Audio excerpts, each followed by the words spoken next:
Today, I'm beyond excited to share the incredible journey of Jess Buff, the force behind Bela Beauty College. Jess knew early on that she didn't want to wait around. She was always determined to make money and create something for herself. So she left school, jumped headfirst into hairdressing, and then stumbled across the game changer and something she fell in love with, lashes. While she was already fully booked and making a few thousand a week in her salon, doing lashes, she took another bold leap by shifting to selling the courses online. And just like that, the business exploded and she became an overnight 7-figure success. Did she have it all figured out from the start? Not at all. But as Jess says, success leaves clues. Her story is raw, real, and incredibly inspiring, and I'm truly privileged to be the first to share it with you. Get ready to be motivated to take your own leap. Welcome to The Leap, a business journeys podcast where we dive deep into the journey of business owners to learn from their successes and failures. Our goal? It's a simple one, to help more businesses succeed.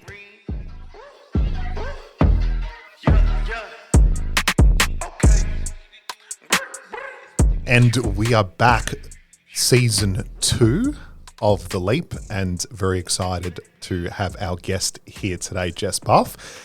Jess, welcome. Thank you. I'm super excited to be here.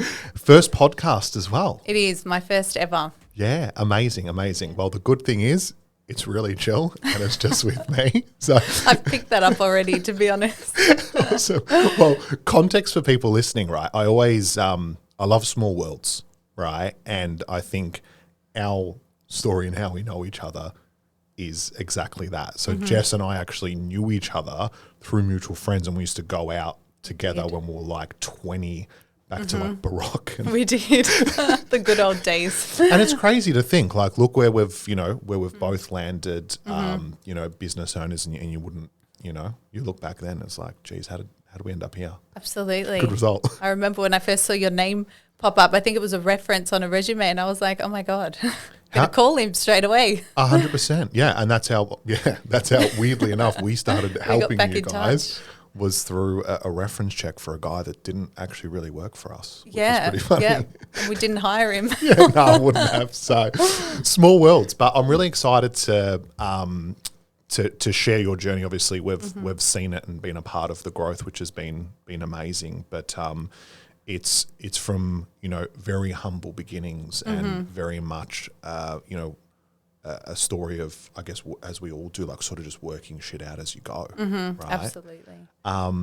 So yeah, I'm really excited. And the other part that I want to touch on is definitely a sense of admiration for, what you've been able to achieve whilst, managing being a mother as well. Yeah, absolutely. Like, was there chaos even just getting here today? Yeah, absolutely, of course. You probably saw that when we spoke last week. I think we were trying to talk and my daughter's just ended up smearing banana all over my laptop. I'm like, okay, that's me done.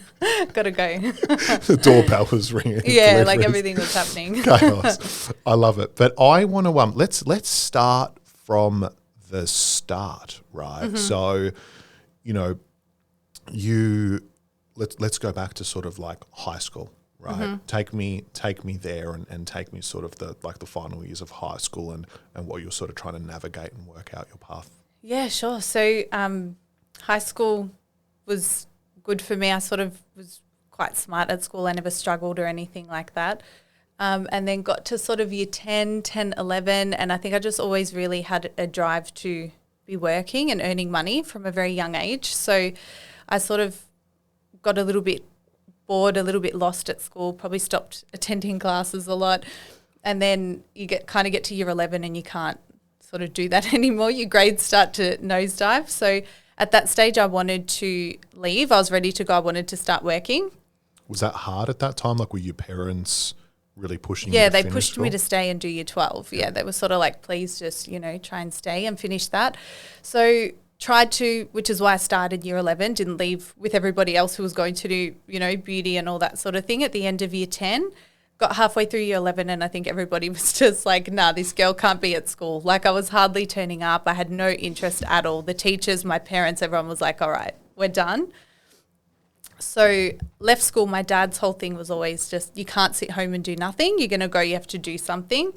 So didn't really want to be an apprentice for 3 years and sweep the floor and not earn good money. So they were like, we'll put you into a 1-year course at school. So yeah, did all my hairdressing in a year at school. So that was really good. Got to finish that. And then, from there pretty much opened a business not long after with my mum. We opened our first salon when I finished. Were you always looking for like, even in high school, because even just hearing that, there was like a quicker way to get in and make money by doing it in 1 year than over 3. Yeah. Were you always like that, have that? Yeah, absolutely. Always in a hurry, like I want to do things yesterday once I work it out. So yeah, I sort of looked at both options and I was like, no, it's going to be a quicker way to earn more money going that way. So yeah, that was what I wanted to do. Yeah. And how was that moment for you, for your mum? Because I think your mum was probably at a point where like she wasn't that keen on being dragged back into she was life. Retired. Yeah, she was actually retired. She'd worked her whole life with a beauty salon at home, and she'd actually sold it. And she'd just gotten into her first year or 2 of putting her feet up in retirement. And my dad was like, you got to get back in there because Jess, now we want to get her started. I had a job for about 6 months in between. I was working at a hairdressing salon, but just couldn't really get into it. I was unmotivated. The boss was unmotivated. They weren't making a lot of money at the time. So I think that was a really tough sort of environment to be inspired by and get into it. So I was young. I was just sort of enjoying going out, going into work a little bit, sort of doing whatever. So again, my dad's looking and being like, this isn't a good idea for her. We've got to get her on track. She's got to start doing something. So yeah, pretty much just said to my mum, we're going to reopen. You're going to get back into it. And that's what she did. She found a little shop, set it up. I remember she cried a lot. At the time, she was very, because it's a lot very like coming nervous. out of retirement and you're fitting out a place as well. With me, who also was 18 and not committed really at the time. Like I'm going out a lot, I'm coming to work late, like I'm not what you would expect of a typical business owner who's trying to get their business started in the first year of work. Like she really did have to carry the team that year with motivating me and getting clients to come in and doing a shop fit and getting set up, all that sort of thing. So yeah, credit to her, it was a lot. And that was the first, you were there for a year with like a physical shop front. Yeah, 1 year we had the shop front. So we poured quite a bit of money into fitting it out. And then at the end of that year, we got notified they were going to renovate the whole strip. So we had to leave. So yeah. Was that like a fuck moment? Yeah. It was a kick back then, I remember. Probably not for me as much as my mum. She probably carried more of that at the time. I was just sort of like, oh, where are we going to go now? when you look back now, though, like, do you like, shit, they... Yeah, that would have been hard for her because she would have outlaid money to be there and trying to sort out what we were going to do. But we did have a salon set up still at her house. It was on the side of the house. So we pretty smooth transition moved back there. I think it was hard because I was hairdressing. We had to plumb a hairdressing basin in. Mum had only ever done waxing and facials. So it's just sort of a room with one bed and a trolley and, that's all you need. So, yeah, I think plumbing in hairdressing basins and then finding room for me as well. I was up in a spare bedroom upstairs into the house. So it definitely came into their house a lot more than what her business ever did. But, yeah, we just moved home, had no rent then. So, that would have saved us a bit of money at the time. And then, that was where it all started, in the spare bedroom at mum and dad's, really. I love it, from humble beginnings, right? Yeah. And at that point, it was like, you were, I guess, making enough. Like, tell me a little bit more about that, like to sort of just, were you happy at that point with like, where you were at? I think so. I was still definitely young, social, sort of going out a lot. I probably was making the same as if I had a full-time job somewhere. So not running a business and earning, great money or anything, but I probably would have been earning the same as if I was working in a salon. But I got to work for myself and work my own hours and work from home and all that sort of thing.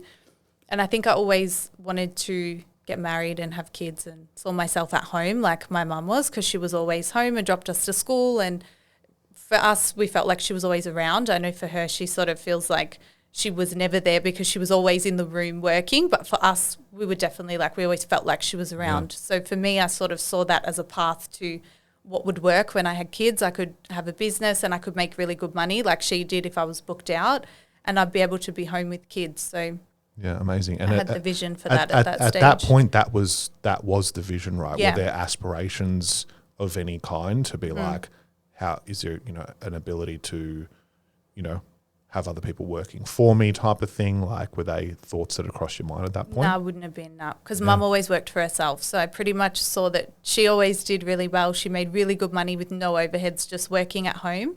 So by the time we went home, I would have just really seen that path and thought that looked great. Like, I'll do that. Is it crazy to look, because it's where probably, we always struggle with this with like years and timelines, right? Call it 10 years down the track, right? Is it crazy to look back and think that, you know, you had this one mindset of, you know, you work extra hours, you get paid more with no overheads, to now, you know, having a business that's really scalable? Does it sink in? Does it blow your mind a little bit when you tell the story now? Yeah, for sure. I guess the journey and looking at my mum, she worked at home, got busy with clients, and then did that her whole life. So yeah, to look and think we sort of did that, accomplished that, and then moved on to like where we are now, where, like you said, scalable, don't have to be there, we can have freedom, we can travel and still make money at the same time. That is, yeah, definitely a sort of pinch me moment that's where we've ended up. Because I easily could have just stayed at home and been really busy with clients and earned a couple of $1,000s a week, no overheads, and had a really good life doing that too. Yeah.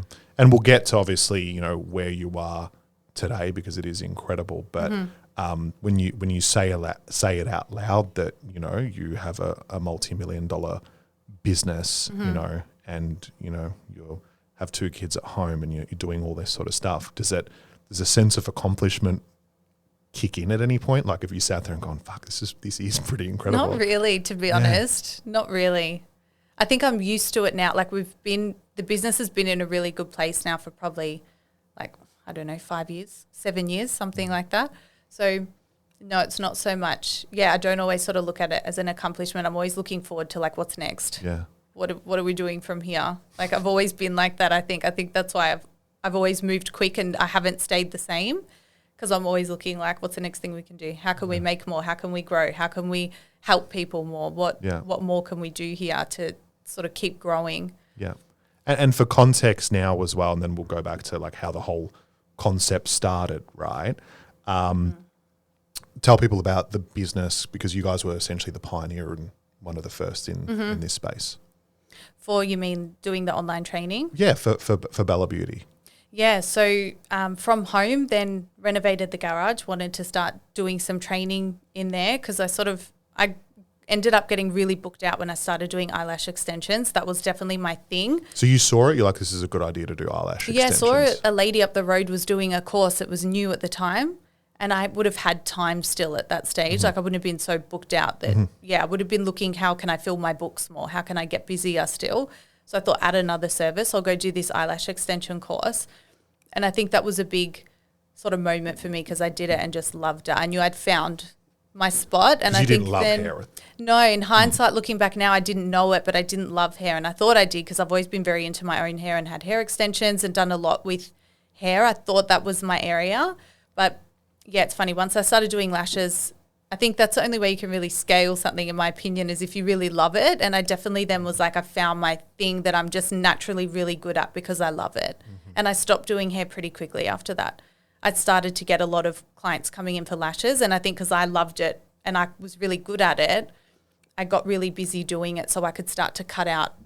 And you didn't advertise, right? It was just people coming in for hair. No, back then it was sort of like put an ad in the local paper kind of thing. And at that point we were busy enough, we didn't need to anymore. Old. It's when I look back to it, I remember in that shop that we had, you put an ad in the local paper. That's what you did. Yeah.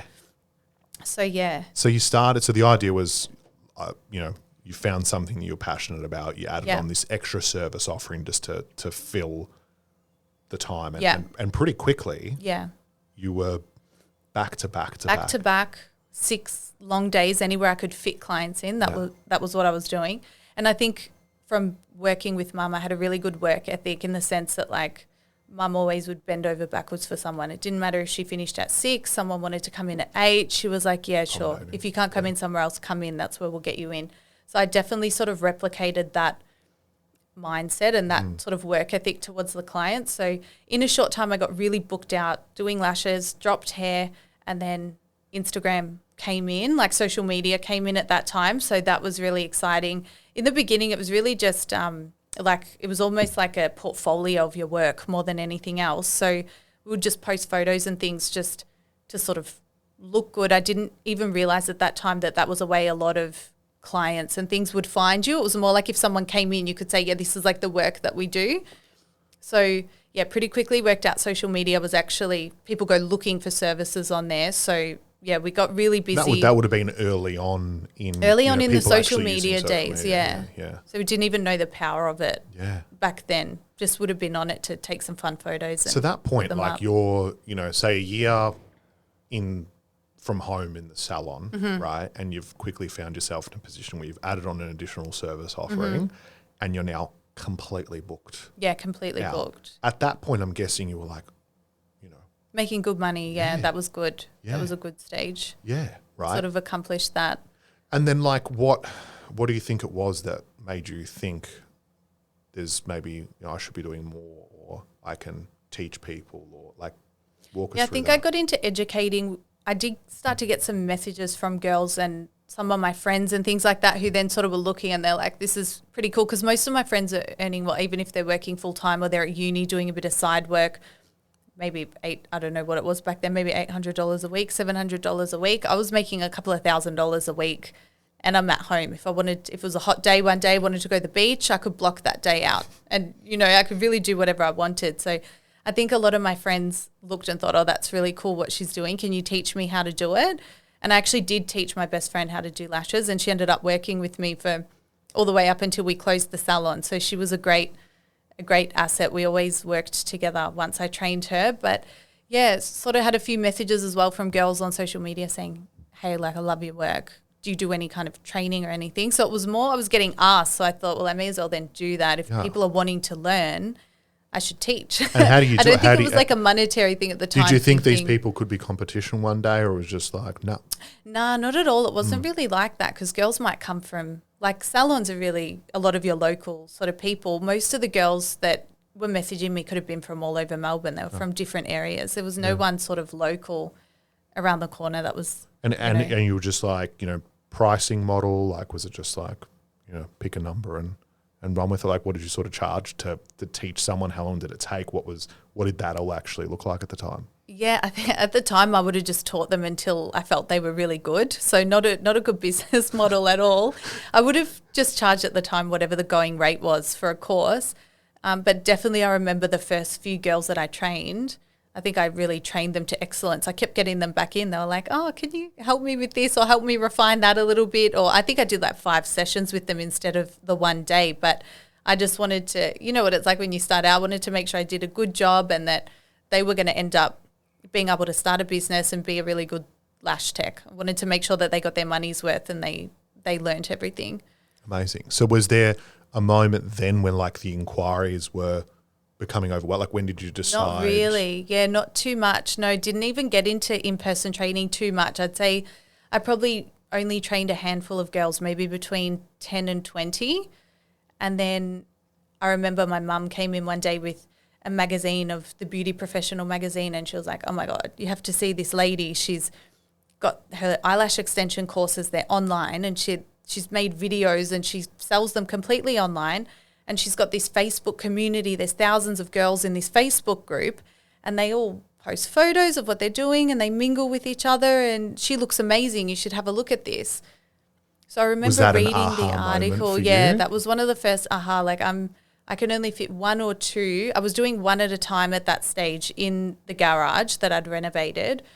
And the goal would have been to start getting 2 at a time, but that's really all I could fit. I probably could have moved furniture to squash a 3rd bed in there, but that would have been the absolute maximum I could fit in there. And I thought, this woman can sell all over Australia. I wouldn't have even thought worldwide at the time. I was just like, she can sell in WA, she can sell in New South Wales. This is great. And this whole community thing, I'm like, that's awesome. I want to do what she's done. Yeah. And so at that point there, you're like, okay, I've seen this concept. A lot of people might think that, you know, like, because that's a lot of foreign things to you in terms of like, how do you record a video? I need equipment. I need this. I need that. Like in communities, like, I never stopped to think like that though. so I was you just like, so you walk me through that. So that moment you're like, this is a good idea.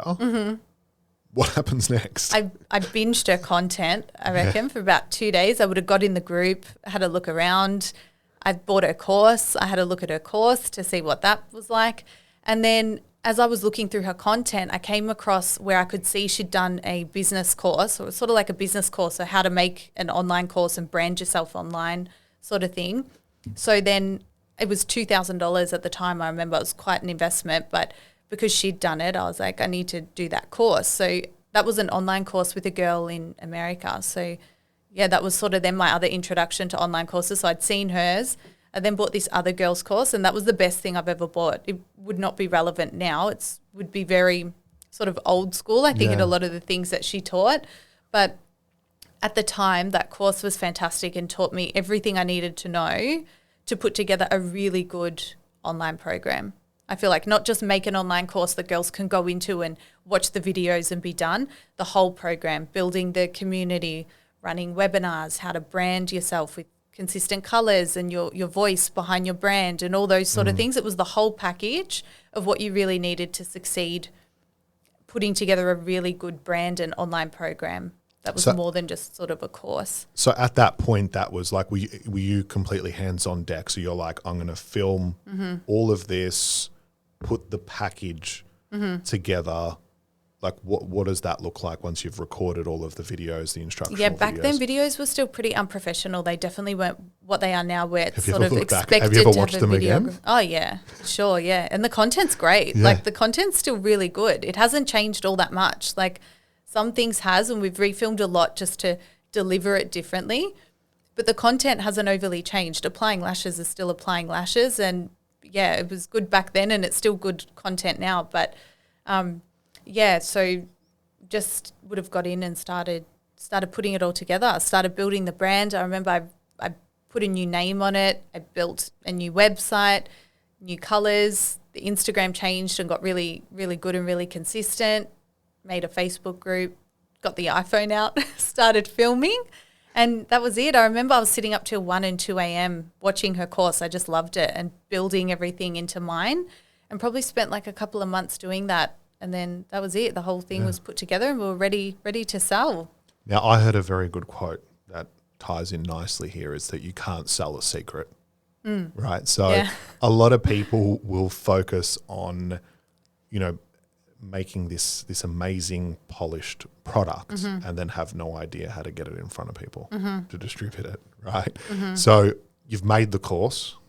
And she covered that too, so that was good. That was sort of a good start. Her whole model back then was posting Facebook groups and things like that about free webinars. So have like a conversion event. Nice. And then do a training webinar. So back then, the one I chose to do, she had a few different options you could do. I was going to do a training for 5 days on a webinar. And then in the end, you make them a really good offer to come into your online program. So I remember I did my first webinar, did the whole sort of launch process. Wasn't a massive launch, but I would have probably had like 10 girls in the webinar, would have sold about 3 courses. At the end of it, they would have been half price or something like that for the whole, you've watched the webinar, now you get this great offer at the end. I think they would have been heavily underpriced at that stage though. So I don't know what price I would have put on them back then, but I definitely wouldn't have been confident to come Maybe out like with $500, really, something like that. Yeah. So we're talking a couple of $100. I might have made $600 or something from that webinar, which was still cool at that time. It was like the first launch. It wasn't a super successful launch. Some girls I saw in her group were like, they had like a $20,000 launch. So yeah, some girls did really well from. Were you filled with confidence at that point that like this is the trajectory for you and what you're going all in on? Yeah, for sure. I definitely was wanting to go all in on it, but it definitely felt slow. Like I sort of thought this is, okay, like sales is going to be harder actually now getting people to buy this course. Like I've done, I don't know how long, maybe 2 weeks of trying to generate girls to come into this webinar, and really a turnout of 10 girls for me was pretty pretty deflating. Like I would have loved to do like a 20 grand launch and been like, awesome. Like, you know, we're up there with some of the other girls. But yeah, it definitely felt like it was going to be like a bit of an uphill push from there, learning how to like get more sales into this course. How was it? And I mean, like, you know, maybe we can give some advice here, but, you know, you've gone from within the space of, call it a year, from doing some stuff in a salon, teaching some people how to do it. You've now learnt how to, you know, you've got a website, you've created a marketing funnel with an offer, you've now videoing content, you're now having to sell. You've learnt like 100 new things in the space of a few months, right? Yeah. A lot of people will look at that and go, there's no way I can do that. Or they might feel that that's, you know, not achievable. Like, what would you say to those people that hear? Just to get a really good course, I think. Like without her course, I would have had no idea how to put it all together. I didn't know about Facebook communities, email funnels, how to build a course, how to even get an LMS, like a program that you put the videos into that people can study from. You just need a course, somebody to show you what to do. And now there's heaps of them around. Now it's like pick your choice. There's heaps of great ones. Back then, I think I was lucky. I came across this one girl and she was huge in America when I actually looked into her, but I never would have come across her if I didn't look into this lady stuff and snooped a bit and saw that she'd done that course, and then I got onto it. Like none of my friends ever would have come across it. Yeah. You've got good snooping skills. I think for sure, yeah. It's one of my skills. I can look and see what's working well and what I like, and I'm like, okay, well, success leaves clues, so we could just follow that. Success leaves clues. I love it. It does. Drop that in there. I'm going to highlight that. Yeah, and that's the thing, right? Like I think, you know, it's intimidating and it's daunting starting something, but yeah, success leaves clues, right? People have done it before, and the beauty of this day and age that we live in, there's evidence and people showing you how to do most of the things that you're thinking of doing. You know what I mean? So that's right, yeah. I think that's awesome. So you've had a few people buy the initial course. I feel like there's a pivotal moment coming up. There is. So then I get a call one day from a guy, and he's like, oh, I'd really like to meet you.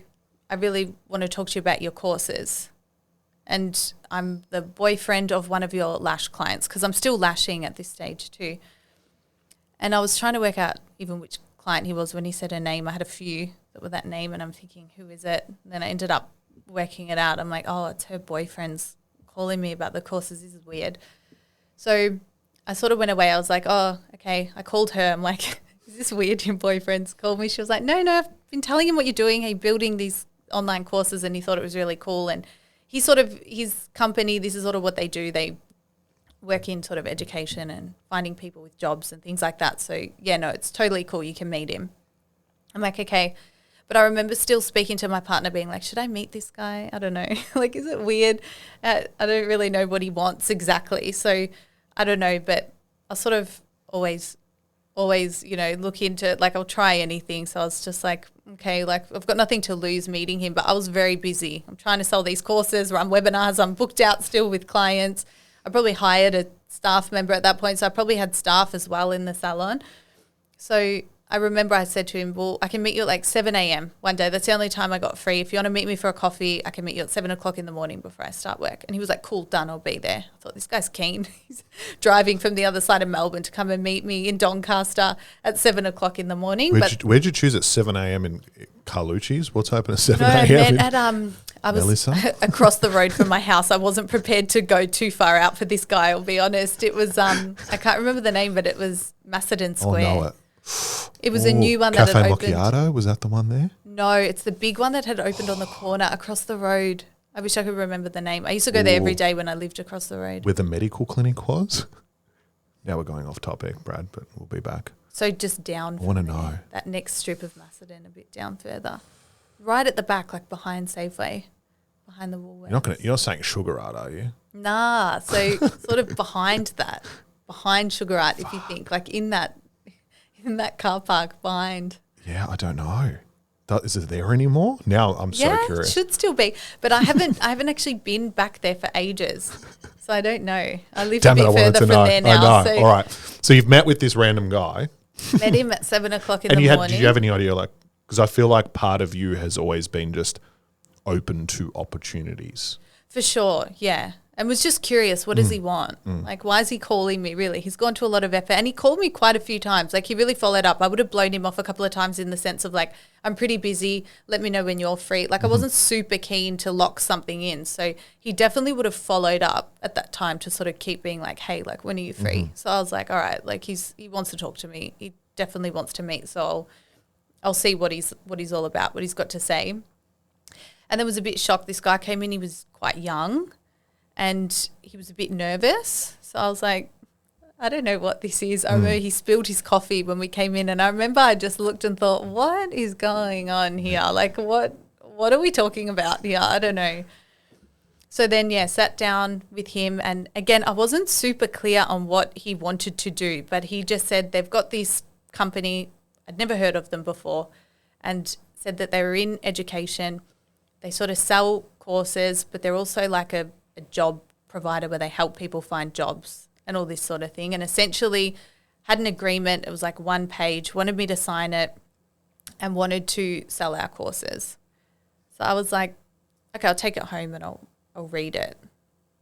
And I went home with my page, my 1-page agreement, took it home to my partner. And I was we like, will what sell do you your reckon? course and give you this much money. Yeah, that's what it was like. And it was a small amount of money. My percentage was small. I remember it was 20% at the time. So so like, were you thinking at that point, like, I'm selling my courses for $500 or whatever it was. Like $500. So what's 20%? Okay. Like, I thought, what's he going to do? Sell one a month if he can? So like, you're going to get $100 from this guy. You're going to get $100. Yeah, like, so you I weren't sort of really was thinking like, this is going to eventuate. No, and you always think before you put your signature on something. I'm like, what am I sort of? See, I think the opposite way though. Like, in your mind, was it like, this is going to be huge? Like, I always have that thing where I'm like, everything we launch that's new, whether it's a new service offering or like a new lead generation thing, I'm like, this is the one. Like, really? Yeah, we're on here. Did you have that moment? You were just like, I don't think. I thought this guy's going to do nothing. I thought this guy's not going to be able to do anything. I'm running webinars. I'm in the community with these girls. I'm starting to get girls into my group. They know me. My face is on social media. How's this guy going to sell anything? This young, nervous guy. How's he going to sell anything?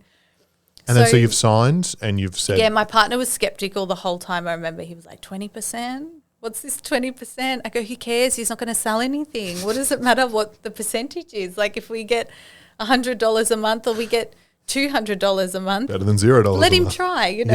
What have we got to lose here? The whole point is if he sells nothing, then we get nothing. And I don't think he's going to sell anything. So I'm not going to go negotiate the 20%. Let's just not worry. Let's just do that. So signed the form. I think I might have questioned it once. My partner probably sent me in and said, no, like you're worth more than 20%. You spent a lot of time. You've done this course. You built a lot. I probably would have questioned it and got completely shut down. It was like, no, we can't afford to pay more than that because we've got a lot of expenses on our side, whatever. So I was like, okay, we'll do the 20%. That's fine. Signed that, and then they wanted me to come into their office to sort of, I guess, onboard, like tell them about the program, what it was I was offering. So I went and met them in their office. Couldn't really see what it was like. Where I went into was like just a room, and the whole office they had, which turned out to be very big, was sort of behind glass doors and behind that. So I didn't really know how. I'm guessing it was just a wicked call center. Like big they were. It would have been a massive call center. I had no idea. I was just in the little front room being like, okay, no worries. So I'm onboarding them, and I could tell they were so excited. They were just like, this is so good. Like, you've got this Facebook group and they can go in and post photos and you're in there every day. They can ask questions and you help them. I'm like, yep, they get a kit. I send them out all the products to do it to their door. So they've got everything. Was the kit a differentiator? Were people doing kits back then? No, that was what I sort of, had put together. And from this course, what I had learnt about sort of putting a really good bundle together. Yeah. No one else was doing anything like that. They were just sort of doing the course. So, I think the main selling points at that point were really the tutor support, like they had access to me and to the group and the kit. They would have been the main sort of things that were quite different to just buying an online course where you could watch videos and that was it. And we were probably really one of the first companies, I would say, or businesses at that time to be offering something like that. Yeah. So you go in, you have the meeting and you're like, you go home and you're thinking, It's probably still the same, like that not much is going to come Not from much this. is going to come from Yeah, this. okay. So they essentially given me like a live spreadsheet, and they said when we sell something, we'll put the details on the spreadsheet. You then give them logins and you send their kit. I'm like, cool. Put them in your group, whatever, and then you help them. Any questions about payments or anything like that, you can send them back to us. But anything with their training, any questions like that, we'll send them over to you. I'm like, cool.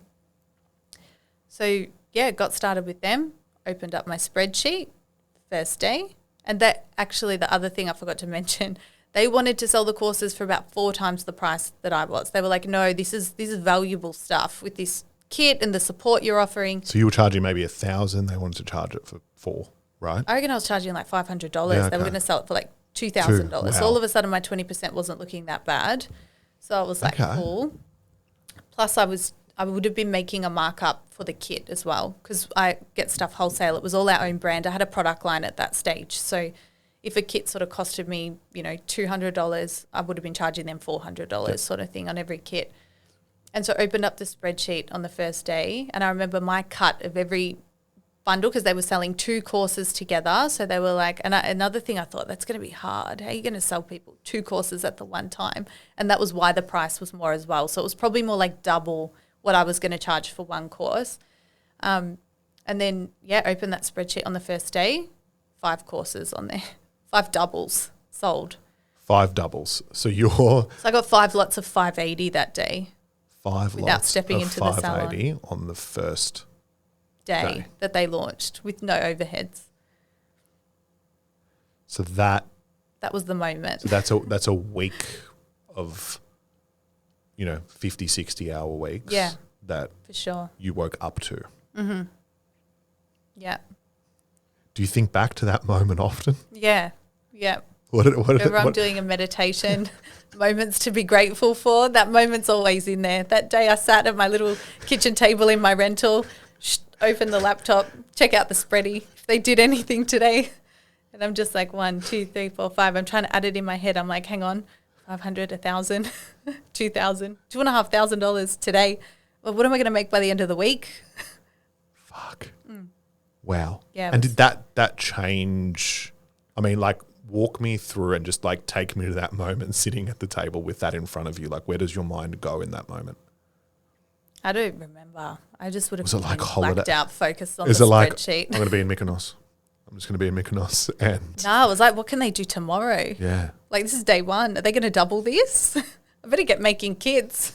I just wanted to like give these girls the royal treatment. I wanted to make sure that like on my end, I was tutoring. I'm like, quick, do the logins, like get them into the course. And they had a 3-day cancellation period as well. So I knew they could sort of cancel in that first few days. So we were welcome calling them, making sure they know who we are. If you need any help, come back to us, making the kids, getting them into the course. Yeah. Any questions, make sure we get back to them straight away. Like I was more on my toes, like let's go. And the end of the week, what did it look like? Was it much of the 5 sales was a pretty good day in hindsight. So some days they would have sales of like 2 sales a day. Some days they might have 8. So 5 was still like a good day of sales. But also it was very seasonal as well, which we've now learnt as well. So I think we started in a November. So they sold our courses from a November through till a March. Jan, Feb and March being peak period for online course enrollments. November, December being sort of quieter months. So what was amazing in November would have been a little bit of a drop off in December, then like skyrocketed come January. So that was like another like, whoa. So I mean, like rough math, but let's just sort of look at that, and virtually overnight, you're getting pretty close to being like $1 million sort of turnover revenue. Potentially. I wouldn't have known that at the time, but potentially. That is unbelievable. I think that's like I was very lucky. I'm not gonna lie. If I think back to it and think of anything, I'm very lucky, and I think a lot of girls would have loved the opportunity for that guy to stumble across them at that time, because I look at how many girls now have made online courses and I see they're trying to sell them and they're trying to get them off the ground, and I know they're a lot more saturated than what they were back then, but I still can't help but look and think that really made my career. Like I'm so lucky that I came across that guy. I happened to have that client whose partner worked at that company, and they wanted to sell our courses. That could have happened to anyone, but it happened to me. But I mean, in your defense, like luck's always plays a part, but you know, you were branding yourself well, like you attracted that guy's, you know. I think for partner sure to I'd be actually in gotten there into a lot of like self-development sort of stuff at that time. And it's funny, I definitely had started doing a lot with like manifestation and meditating. I was fresh out of my first Tony Robbins seminar, so I feel like all the juices were really flowing. I was very ambitious, very motivated. If I was attracting anything good, it was definitely at that time. So looking at it, was it luck, or do those things hold a lot more weight than what some people probably think? I mean, I'm definitely a big believer, because I know at that time I didn't have kids, I didn't have anything. My only focus was on myself and growing and attracting all the right things. And I really did feel like good luck was just dropping in my lap everywhere. Amazing. I sort of turned, which was, yeah. So in that moment, you're like, okay, so, you know, like the way they're like, what did you sort of learn about their method of actually distributing the course? Yeah, so definitely had a look into them at that stage. Started to have a Google. I'm like, who are these people? Like, who's this guy that's now selling all these courses for us? And worked out, the branding was confusing, because they sort of had two brands, and one was definitely more of what looked like a seek.com type thing. It was definitely like a job board where people were sort of looking for jobs. And then they had this other side that was education, and they sold courses in everything. We had bought on their beauty arm, and they had photography and animal courses and horticulture and a range of different things. And I think they told me pretty early on, like then it was a call center. So we've got like 30 people in this place calling customers, selling them your courses. Mm-hmm. So very different to anything I'd come across before. Yeah. And then, so, you know, things continued to trend in a, you know, sort of fairly consistent direction. Mm-hmm. There was a moment then, though, that you found out that the values sort of weren't aligned, and they weren't, I guess. Yeah, we started to have a lot of issues with the company itself. I had really good relationships with the managers that I was working with, but I think the ownership of that company being a very big company, they weren't essentially in there working at all. And I think it was, in hindsight now, was a terribly run company in terms of like company ethics and all that sort of thing. They've gone into liquidation now. They're not around anymore. So I think that sort of speaks for itself. Their reviews were terrible, customer experience terrible, something that now with experience I would look into a lot more, looking at like our brand is on the line here because they're selling our courses. So whatever they do, I didn't think of at the time, but that actually falls back on us. So it was very lucky. I think we did have the community group at the time, and I had really close relationships with all of our followers or students, so to speak. So we had a way of communicating and not falling too much into, I guess, bad branding with them. But yeah, some of the issues that started to come out, besides we were just sort of very slow getting paid, to the point we started to feel like we probably maybe weren't going to get paid for a lot of courses they signed up, was girls paying a whole array of different prices for courses. So some had paid $6,000, some had paid $2,000, some had paid $3,000. So for me, the biggest issue was I was getting a few girls, if they were unhappy, saying, well, this course isn't worth $5,000. And I'd be like, no, it's not. Yeah, it's not meant to be. Yeah, it was never meant to be priced that high. So that was really like gutting for me, that I was introduced to my first thing of sort of some bad reviews, because I was always so hands-on, and it was just my thing. I only ever had happy girls that were like, you're amazing. Thanks so much for calling me at 9:00 at night when I was struggling with this thing, and you've helped me. I only ever had, 5-star good reviews, small amount of them, but good reviews. So yeah, had a few girls that made comments like that. So obviously would have called them and said, what's going on? Like, I'm meant to be getting 20%. I didn't get 20% of $5,000, but also the courses aren't worth that much. It's going to hurt the brand. And they were like, no, they've actually bought, another course with it. Sometimes we bundle things up. So they might have got lashes, but they also got, our business course or, a number of other ones. So I was like, okay, maybe they're a bit confused. So I'd tell them, you got to go back and speak to them. I think you may have some other courses, but that's not, just so you know, that's not the price of our course, and you need to sort of go sort that out with them. So then that point, that's, that is your lead source that's generating that's the business basically, right? Yeah, the whole business hinged off their ability to sell it. So did it come to a hard stop, or like walk me through that period of time where you're like, okay, was the writing on the wall? By the sounds of it, it was. Well, not for me. I never would have wanted to leave them, really. Like, I would have wanted to sort the issues but stay with them, because this was like, what was I going to do without them, you know? So sort of tried to manage that as best we could. But girls were starting to get in Facebook groups and chat to each other and befriend each other. And I was getting girls coming to me being like, how come she's paid $6,000 and I paid $2,000? Yeah. And it was getting really bad for brand. So I think with me getting frustrated with them with that, I probably started to get more aggressive in saying, we need our payments made up to date. You need to sort out these pricing issues. All these stuff sort of has to happen. And I noticed I started to get resistance back from them. They started to get a bit rude with me and a bit like, just, we're not dealing with you. Yeah. We're not going to pay with you. It's not for you to worry about. Just sort of go away. So I was starting to get stressed at that time. And then they actually cut me off. So then it got to a point overnight where they were just like, we don't want to sell your courses anymore. Fuckers. Yeah. So I was owed a lot of money. I think I was owed about $150,000 at that time. Probably and more, to be honest, because there was some as well we were meant to get paid for sort of 3 monthly, not monthly. We never ended up getting paid for any of those. But also the whole last month, they didn't pay us.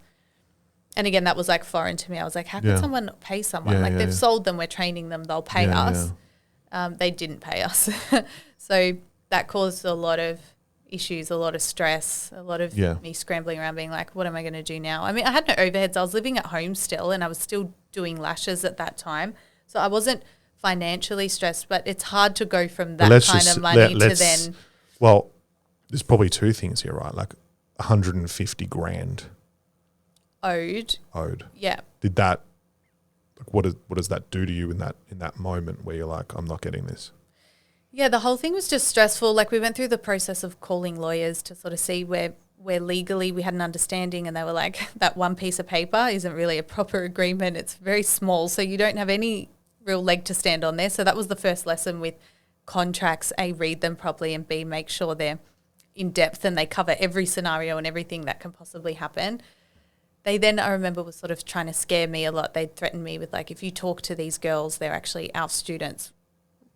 I think I then got a legal letter back saying you can't talk to these girls about our company, so to speak. So that was also stressful, because I'm like, our brand is getting dragged through the mud a bit here. Yeah. And now I don't even know if I can tell people that we don't do the pricing. It's not meant to be this way, and that we haven't been paid for your account, so we can't train you now. I wasn't sure sort of where I stood. So we just navigated it the best we could at the time. Lucky the girls actually rallied around me a lot in the Facebook group.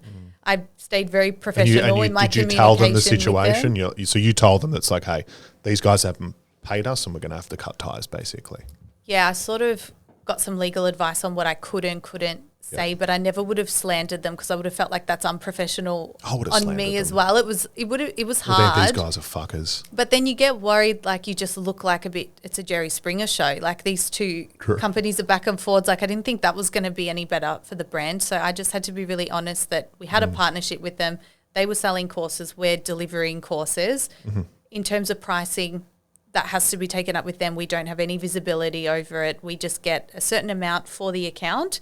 And I was honest with the girls at the time of who we hadn't been paid for, and I told them we'd have to remove them from the course because we couldn't put resource into training them, sending them certificates, paying for them to be in the student portal. We just couldn't incur expenses. So I said, you've got to go back and speak to them about where your money's gone if you've paid them, because on our end we haven't received anything.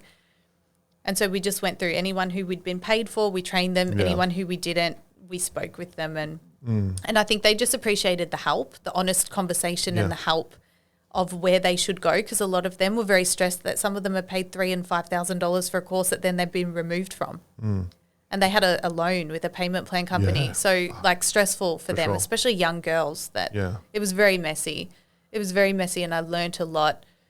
I'll always be grateful for that experience, because, as we just discussed, they really made me and got me to where I am today. But the lessons learnt with them were also my first introduction to the corporate world a little bit, and contracts and partnerships with other companies, and I guess protecting your brand and what you've built a bit more, not just, oh yeah, if you can make me money, I'll work with you. Like definitely wouldn't have walked out with that mentality. I was very like, after that, if you want to work with us, who are you? Where's your contract? What's all the terms? Yeah. We'll get a lawyer to look over it before we enter into anything. I got a lot smarter and a lot more rounded from a girl who was just working in a room at home to what a taste And of this is like the hard the part corporate though, world like when looks you like. haven't, sometimes that's the only way to learn, by going through the experience. The and only learning way the I've hard way. learned, I can tell you now. It's been, kind of live it and then learn it, and then we'll do it better next time. Yeah. Well, tell me then, like that point there, it's like, okay, we know this works, and this is probably, another, I guess, pivotal moment that shaped the business into what it is today. So it's like you've learnt the concept of, Yeah. Okay, it works selling it over the phone.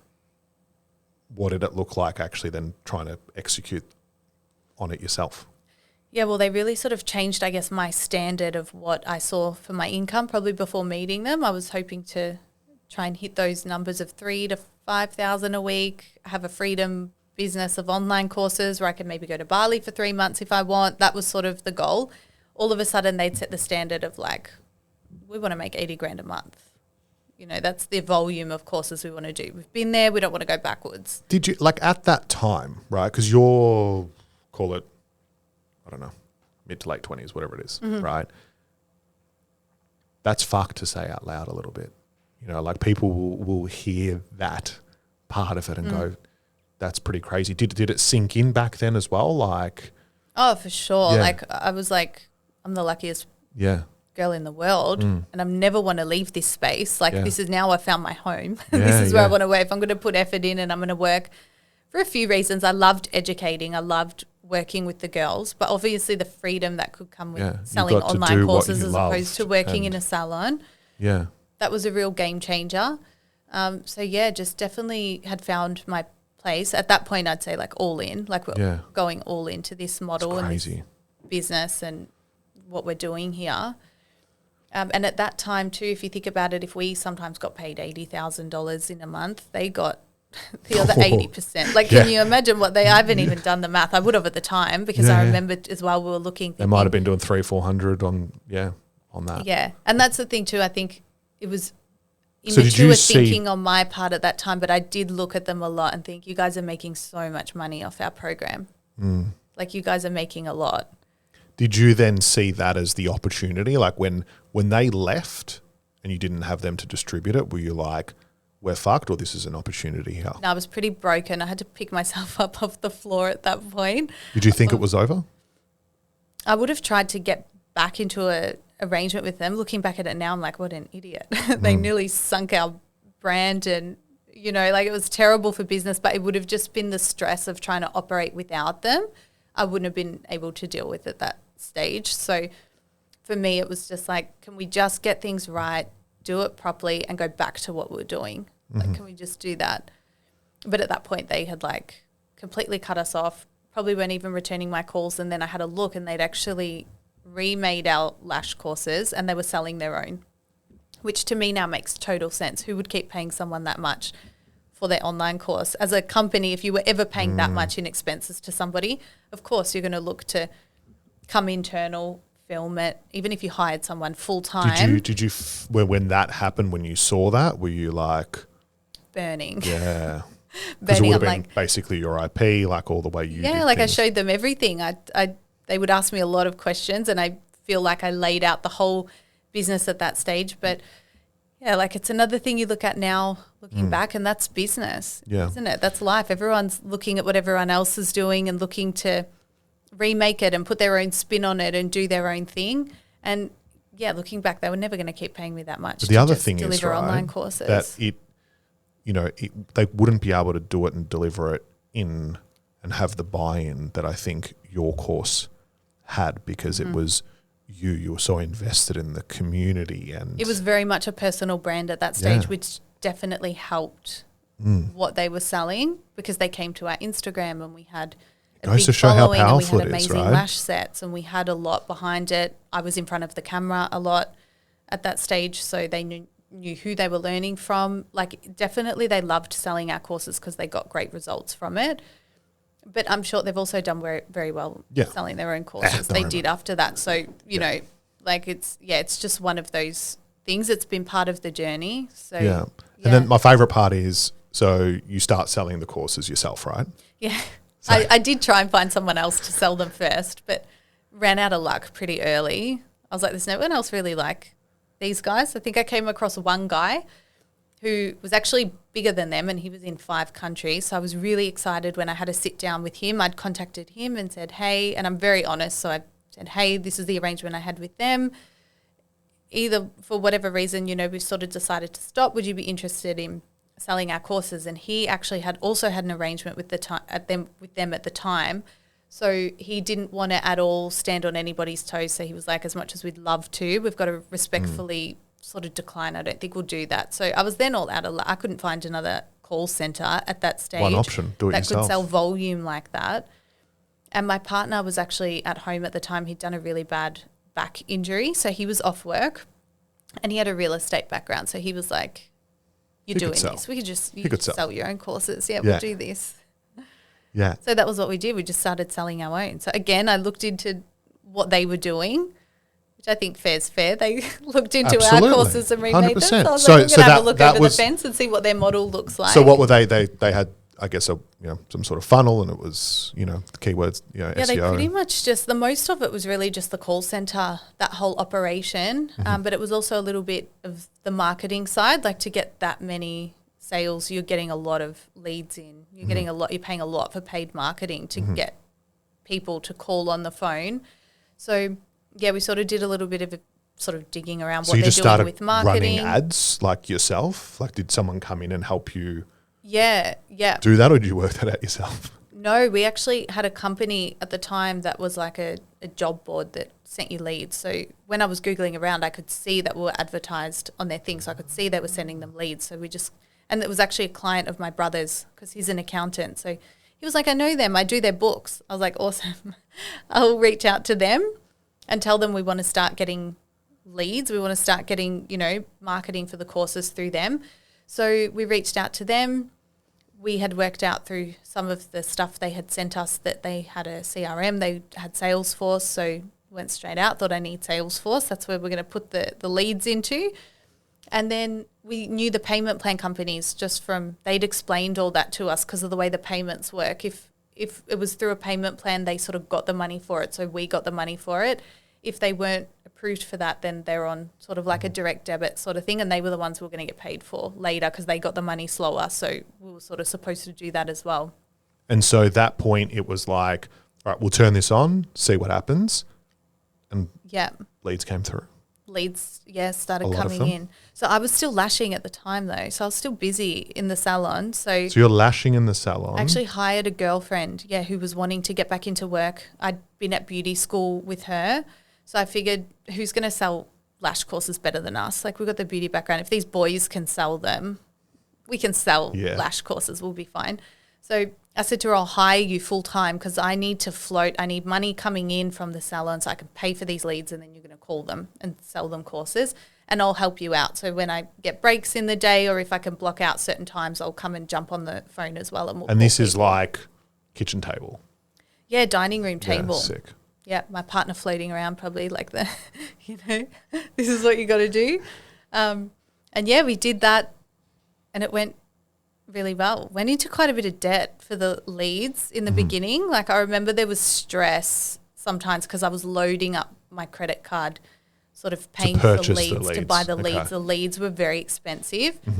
And that was when I started to work out that my 20% was actually really good with them because expenses of an office, staff, not that we had an office at that stage, but I knew they did. They had a big office. So you're sort of looking at everything being like, wow, but the leads are the big expense. And I think even now, anybody that does paid marketing. It's worse now, right? It's worse now than it probably was back then. No, probably similar because we were using that third-party company. So they're making a markup on the leads as well. So it's probably actually cheaper now if you're doing your own internal marketing than what it was for us buying leads off these. So what was the lesson there like in terms of, like when you've brought it all in-house, around understanding your numbers, like what advice could you give around how important that is? Because I remember you were telling you had your friend there that was, you're just like, yeah, I'll just pay you this much comms. Yeah, I paid her here way too much. Yeah, I was like, I'll mate. put you on a base and then I'll just give you, I think at that time I was like, I'll give you $100 every course you sell. But it didn't matter if we got paid or it was like the direct debit ones where you get paid later. It's like if you sell a double course, I'll give you 100. You sell a single course, I'll give you $50. Because I'm trying to work out for her in the week what's really good for her. Yeah. And she was motivated. She made more money so than you. she She would have made way more than you in that so well, period. but that was the problem then. Yeah, I was I had cash flow issues. She was doing really well. But I'm super grateful that she helped me out I at had that cash time. flow issues and she was doing She was doing amazing. Yeah, definitely at that time I was thinking my friend's doing a lot better than I am.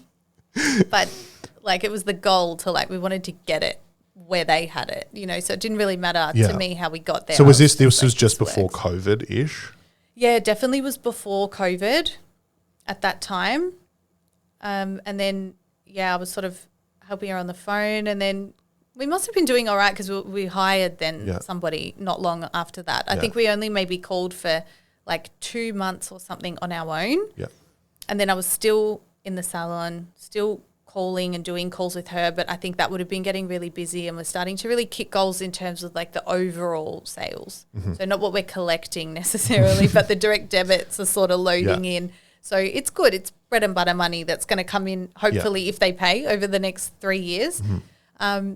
So I think, we would have been doing very well in terms of our top end because we convert, even looking at the numbers now, we converted amazingly well. Mm-hmm. I mean, I built the courses so I could sell a lash course to anyone. I was very passionate about it. Yeah. And for her, she was in the beauty industry. She had that background and I was paying her a lot. So she sold courses really well too. So then we've got a situation not too long ago where, there's a few of you working from the dining room, right? And I look at the business now from what I know and, the sophistication. Do you know what I mean? There's a very polished brand. There's, so much online education and content. There is, a lot of structure in terms of sales and, scripting and commission structures that all align, right? How did you get from kitchen table to where you are today? Yeah, so we put an ad out to hire the first girl because I remember there was a stage we were getting way too many leads for what we could manage. I think it was after a long weekend or something, so you sort of lose a day. You can't call people, so we would have had leads from a Saturday, Sunday, Monday, wake up on the Tuesday, and I think we had 200 leads each to call that day or something, way too many. So I just was getting migraines. I was stressed because I'm working out I've got to pay for this many leads. So I now have this pressure. I have to sell a certain amount and get enough money in that I can pay for these leads.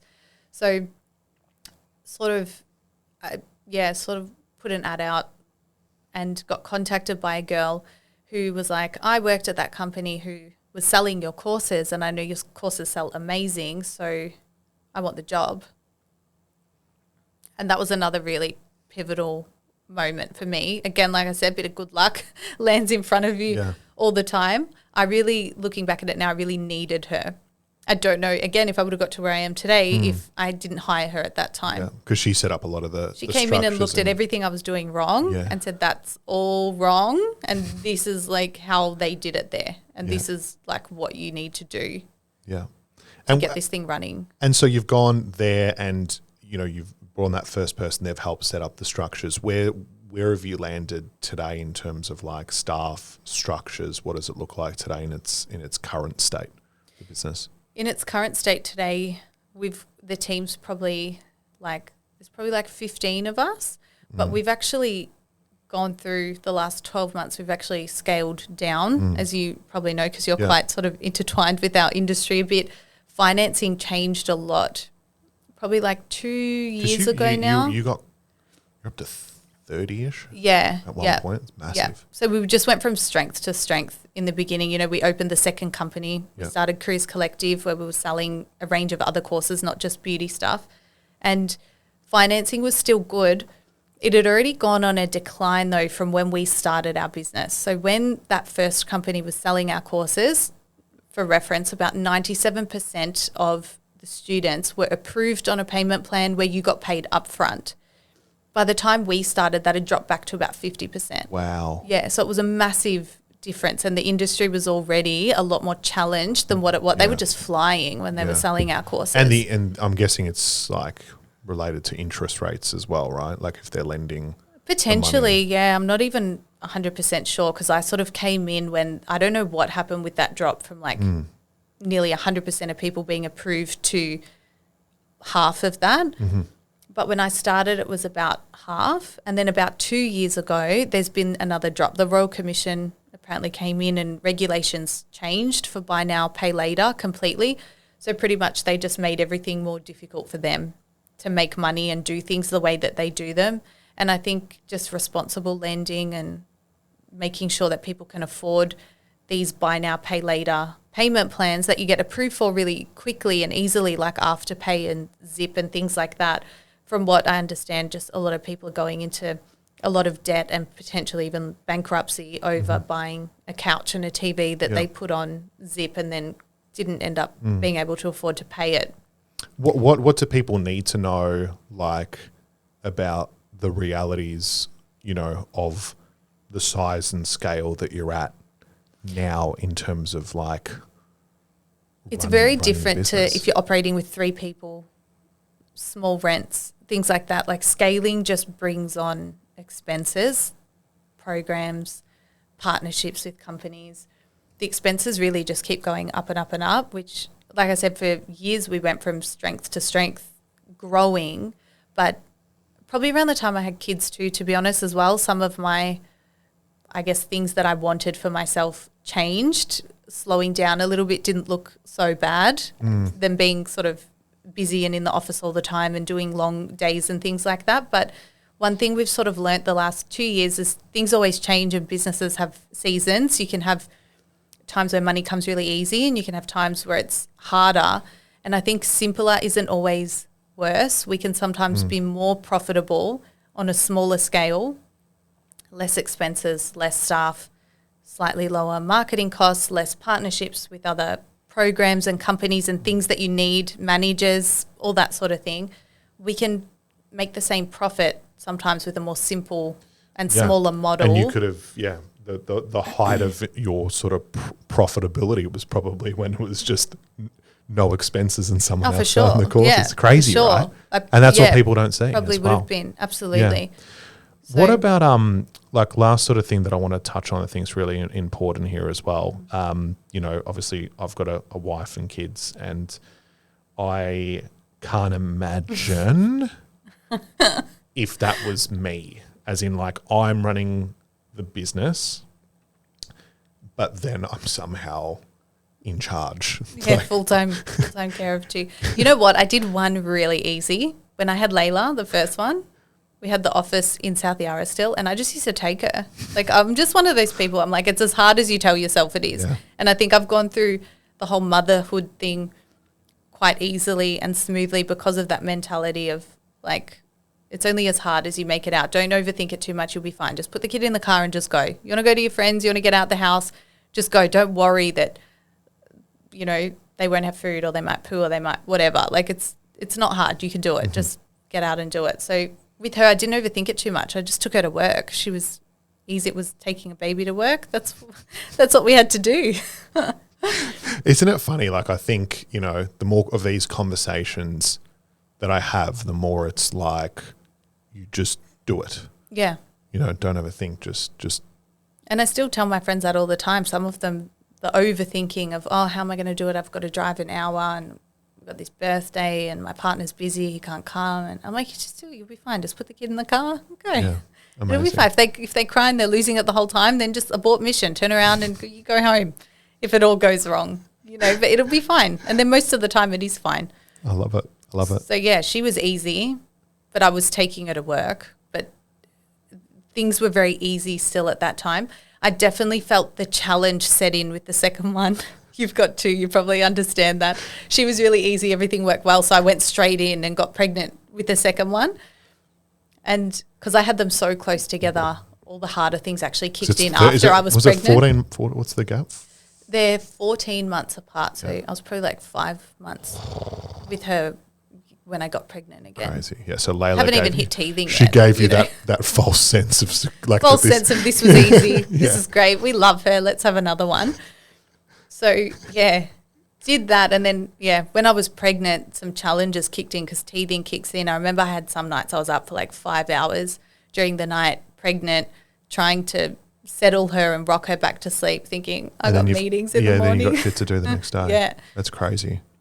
But it's fine. It's such been a fine. You just do it. you just do it, right? just But get like it I think done. that's such a mother superpower thing to say. Mm. You know, like that you just you just do it. Like you haven't slept. You have just, to. You just do it. Yeah, Yeah. cool. I mean, final parting words of wisdom, right? There's a lot community full of people and a lot of people that will look up to you and what you've achieved.